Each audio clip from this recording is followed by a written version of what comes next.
hindi na ospital at naglaro lang daw po ng golf ngayong umaga itong si Boyeng Rimulya. Yan po ang naging pahayag ng kanyang kapatid na si John Vic Rimulya. Pero tika lang, nasaan po ba itong si Boyeng Rimulya at bakit hindi na naman siya nakita sa publiko? So parang itong nangyari na ito ay kahalimbawa nito nung siya po ay na-ospital. Okay, so una ko kasi nakita mga kabayan po natin itong balita na di umano'y na-ospital itong si Boyeng Rimulya dito po sa isang dating general o retiradong general na si General Macanas, na may nabasa po siya na nag-post na itong si Boyeng Rimulya na ospital daw po. Pero ano nga ba yung naging history ni Boyeng Rimulya kung bakit naiisip natin na tuluyan na nga pong matigok itong si Boyeng Rimulya? Tandaan natin, hindi po maganda ang kalusugan ni Boyeng Rimulya. May mga operasyon po siyang pinagdaanan. Dito, alamin natin dito kay General Macanas. Gandang araw mga kaibigan. Bigyan natin ng reaksyon, opinion, itong post ang balita ngayon, 4 minutes ago.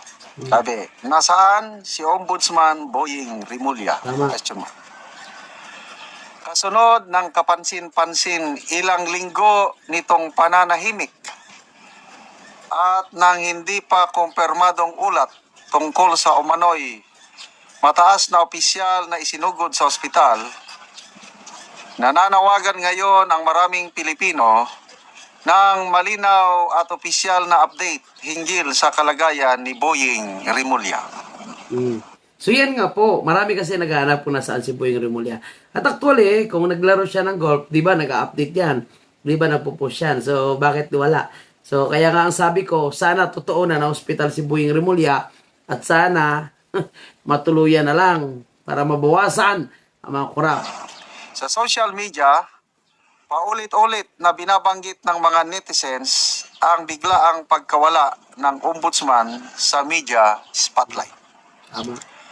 Para sa marami, hindi ito pangkaraniwan. Lalo't kilala si Rimulya bilang isang opisyal na mahilig humarap sa press conferences. Tama pa rin yan. Nagbibigay ng panayam at aktibong nakikibahagi sa mga diskurso. Dahil sa kawalan ng presensya at opisyal na paliwanag, lalo pang lumalakas ang spekulasyon. Hanggang sa ngayon, wala pang inilalabas na opisyal na pahayag mula sa Office of the Ombudsman tungkol sa mga kumakalat na ulat. Ang kawalan ng malinaw na komunikasyon ay siyang nagpapalakas sa panawagan ng publiko para sa transparency. Sa gitna ng mga usaping tumitindi sa bansa, nananatiling bukas ang tanong ng marami, nasaan si Ombudsman Boyeng Rimulya at kumusta ang kanyang kalagayan? Di ba? Kasi kung talagang nandiyan si Boyeng Rimulya, healthy po siya, dapat lumalabas siya. Dapat siya mismo ang sumasagot, mga kababayan, ng pagtatanong kung nasaan si Boyeng Rimulya. So, madalas pag may mga issue naman, hindi nga kasama sa kanyang personal na issue, sumasagot siya. Wala nga siyang dapat partisipasyon sa ibang issue, nakikialam siya. Pero itong issue na hinahanap po siya, personal niya na to. Siya na po yung tinatanong, bakit hindi siya personal na sumasagot? Di ba? So malamang, totoo yung iniisip ng karamihan sa atin. Ito pa, ang sinabi ni General Macanas. Okay. So, pangatlong araw na ito ata, na yun ang laman ng mga post. Totoo ba na naisugod sa ospital si Ombudsman Boyeng Rimulya? Hanggang spekulasyon lang eh. Wala namang ano.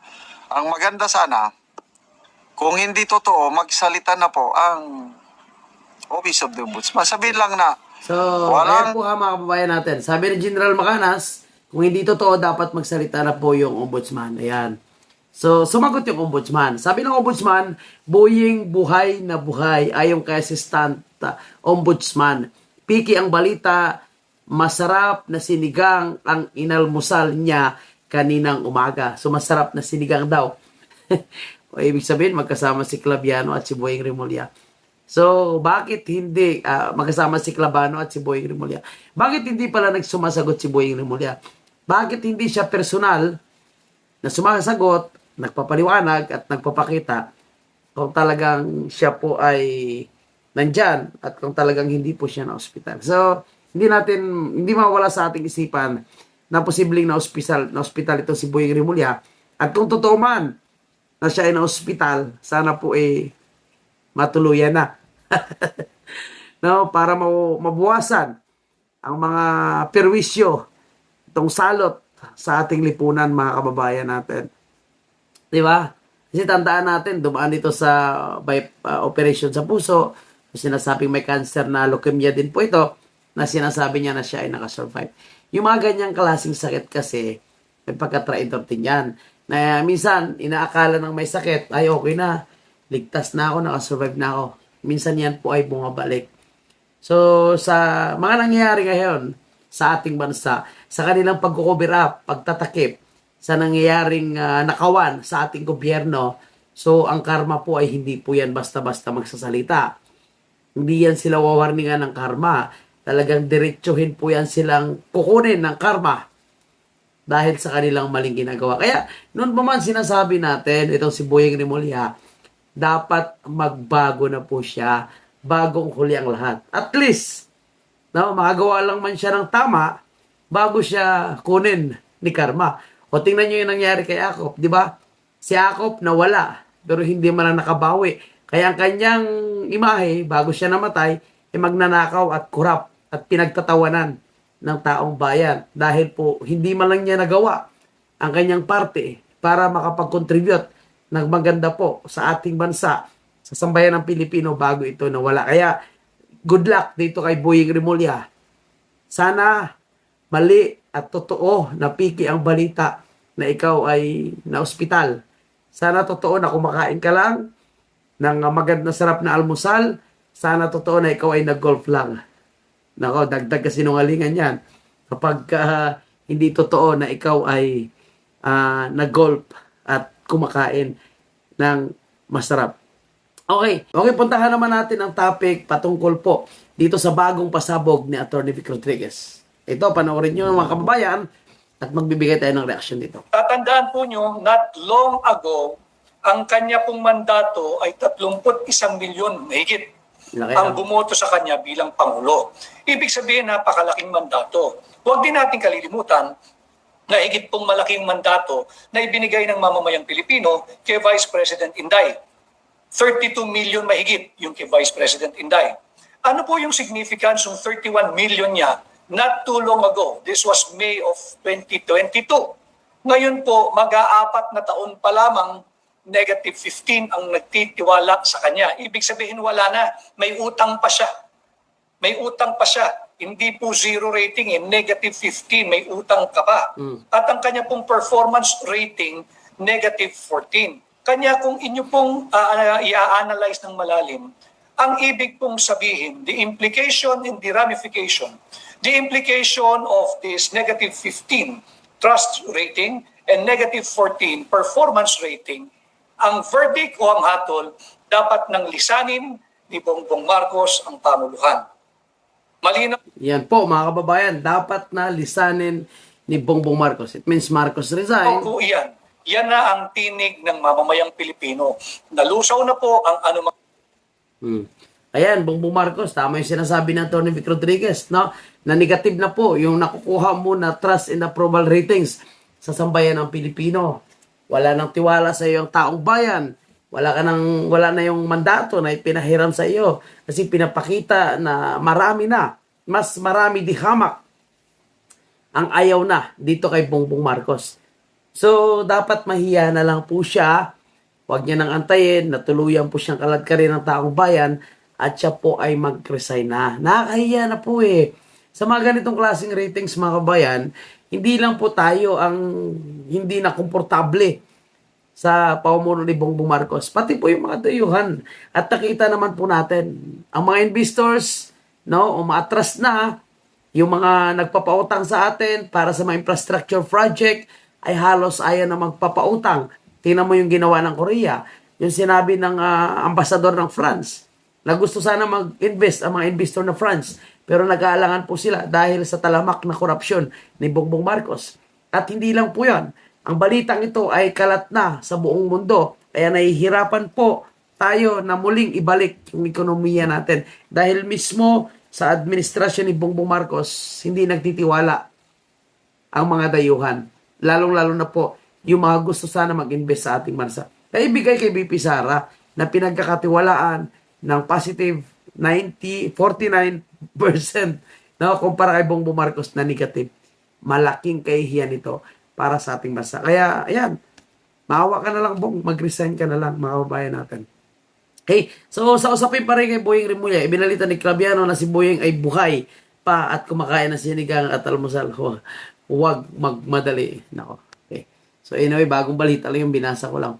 Okay, and puntahan natin ito, mga kababayan po natin talagang sa administrasyon ni Bongbong Marcos at sa mga sumusuporta kay Bongbong Marcos, grabe, pumapaldo talaga yung kanilang mga vloggers. Tingnan mo, vloggers, ilang followers lang, 22,000 daw po. Puno ng ginto ang kamay, nakakuha ng isang maganda at malaking bahay, nakabili ng isang Mustang na sasakyan dahil sa pagiging vlogger. Pero kung titingnan mo, wala naman po siyang maraming viewers.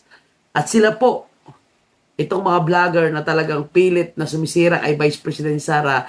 At ito rin yung vlogger na ito na sinasabi niya, ipapuputol niya daw po ang parte ng kanyang katawan pag nakauwi na po si Tatay Digong. Talagang pumapaldo po yung mga kasabwat ng mga magnanakaw, mapamidya man, vlogger man, mapatrolls, mapapolitiko man.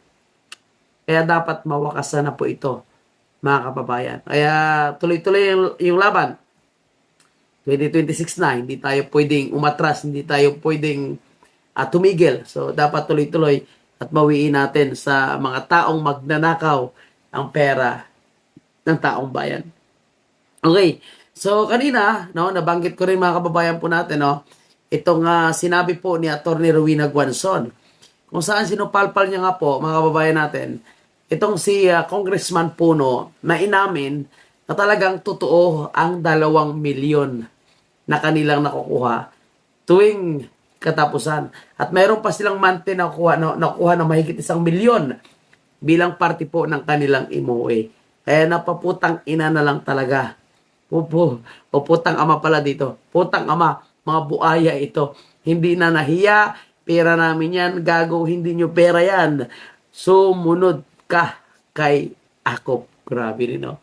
So talagang sa galit po ni Atty. Rowena Guanzon ay napahiling din po siya na sana sumunod itong si Puno kay Congressman Akop. Grabe na kasi, no?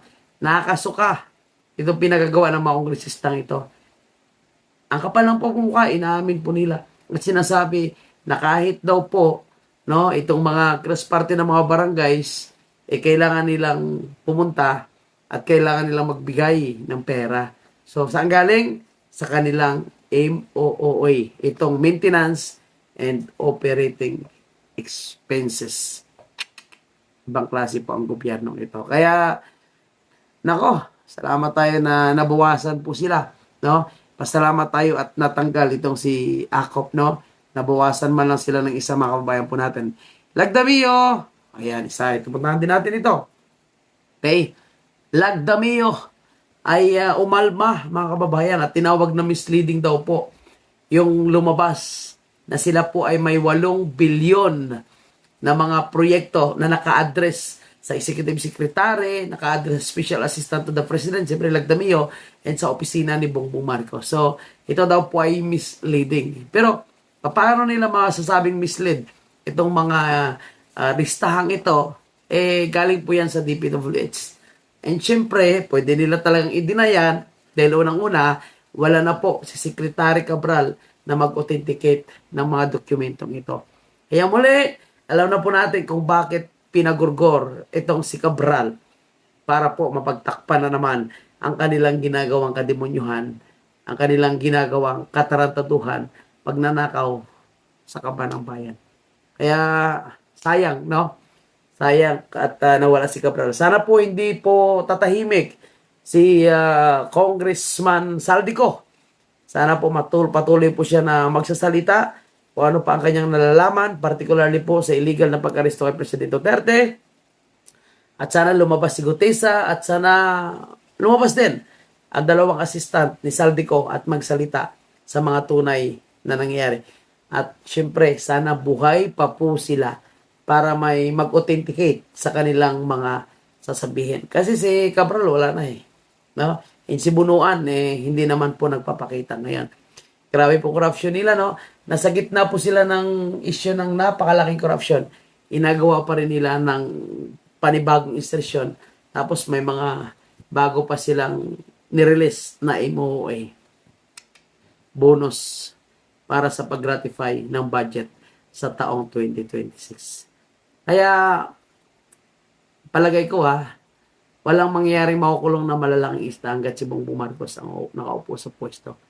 Or else, kung mag-resign siya at si BP Sara ang magiging presidente, dyan lang ako maniniwala na talaga makukulong ang mga malalaking buhaya.